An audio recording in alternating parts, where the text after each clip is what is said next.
Hi friends, we are going to prove the result. Every continuous function is an integrable function. So to prove a function f is integrable, we have to show that the limit of the Riemann sums exists has a finite number. So we take a continuous function f which is defined on the closed interval ab. അപ്പോൾ F closed interval A ബിയിൽ മുഴുവൻ continuous ആണെങ്കിൽ F എന്ന് പറയുന്നത് അതിൻ്റെ എല്ലാ sub ഇന്റർവെല്ലിലും continuous ആയിരിക്കും. അപ്പോൾ ഫസ്റ്റ് സബ് ഇന്റർവെല്ലിൽ, സെക്കൻഡ് സബ് ഇന്റർവെല്ലിൽ, അങ്ങനെ എല്ലാ nth സബ് ഇന്റർവെല്ലിലും കണ്ടിന്യൂസ് ആയിരിക്കും. Now we know the maximum minimum theorem. നമ്മളത് ഫസ്റ്റ് മൊഡ്യൂളിൽ പഠിച്ചിട്ടുണ്ട്. And maximum minimum theorem States that if F is A continuous function on the closed and bounded interval A B, then f has minimum and maximum. എന്ന് പറഞ്ഞാൽ നമ്മൾ first interval എടുത്തു. First interval എന്ന് പറഞ്ഞാൽ closed interval x0 x1 ആണ് വരിക. അപ്പോൾ അവിടെ ഫംഗ്ഷൻ കണ്ടിന്യൂസ് ആയ കാരണം കൊണ്ട് the f has both minimum and maximum, and minimum വാല്യൂവിനെ നമ്മൾ m1 സ്മോൾ m1 എന്ന് വിളിക്കും, and maximum വാല്യൂവിനെ നമ്മൾ ക്യാപിറ്റൽ m1 എന്ന് വിളിക്കും, which is lying in the interval x0 x1. And similarly second interval എടുത്തു കഴിഞ്ഞാൽ അതിനെ നമ്മൾ x1 x2 എന്ന് വിളിക്കുക. Closed interval x1 x2. ആ ഇന്റർവെല്ലിലും the function has both minimum and maximum, and we take the minimum as small m2 and maximum as capital M2.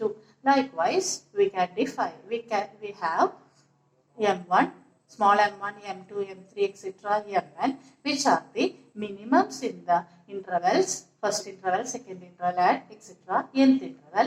And we have capital M1, capital M2, etc., capital Mn, which are the maximum in the subintervals.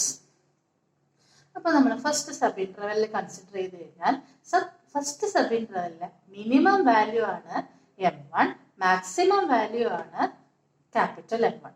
അപ്പോൾ നമ്മൾ C1 എന്ന് പറയുന്ന value first sub interval എന്ന് choose ചെയ്ത് കഴിഞ്ഞാൽ അവിടുത്തെ function value F of C1 ആണ്. F of C1 എന്ന് പറയുന്നത് ആ ഇന്റർവെല്ലിലെ മിനിമത്തിനേക്കാൾ വലുതും മാക്സിമത്തിനേക്കാൾ ചെറുതുമായിരിക്കും. Therefore, we have m1 is less than or equal to f of C1 is less than or equal to capital M1. So, we multiply this inequality by m1 into delta x1, which is less than or equal to f of C1 into delta x1, which is less than or equal to capital M1 into delta x1. Similarly, you consider the second interval. അപ്പോൾ നമുക്ക് അവിടെ എന്ത് കിട്ടും?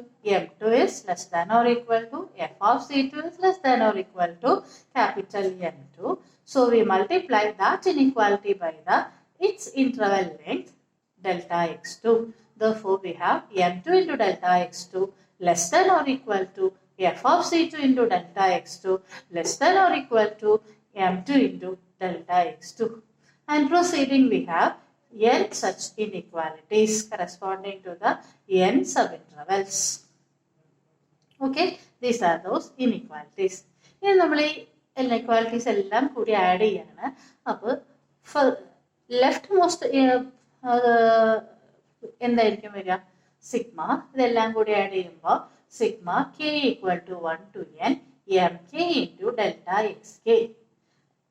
Middle portion vira sigma k equal to 1 to n f of ck into delta xk.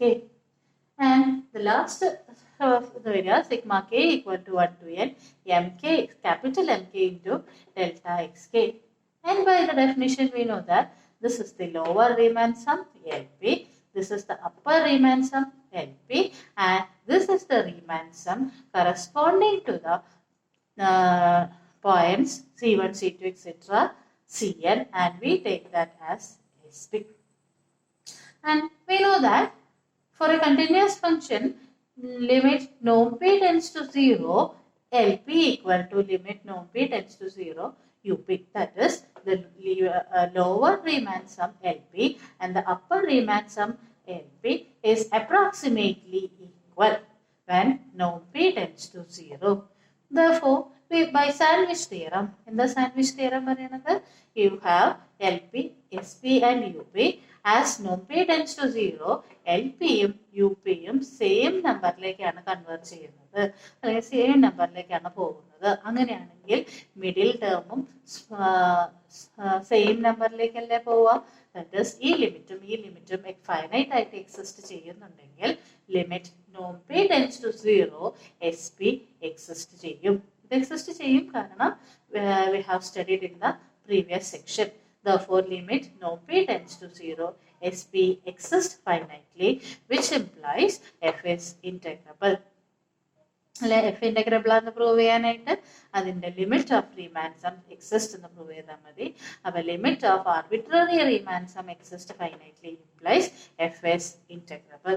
Therefore, we have studied the result that every continuous function is integrable. അപ്പൊ പരീക്ഷയ്ക്ക് നമുക്ക് ഒരു function തന്നിട്ട് we have asked to find whether it is an integrable function or not എന്ന് നോക്കി ചോദിച്ചു കഴിഞ്ഞിട്ടുണ്ടെങ്കിൽ നമ്മൾ ആദ്യം ചെക്ക് ചെയ്യേണ്ടത് whether it is a continuous function or not എന്നാണ്.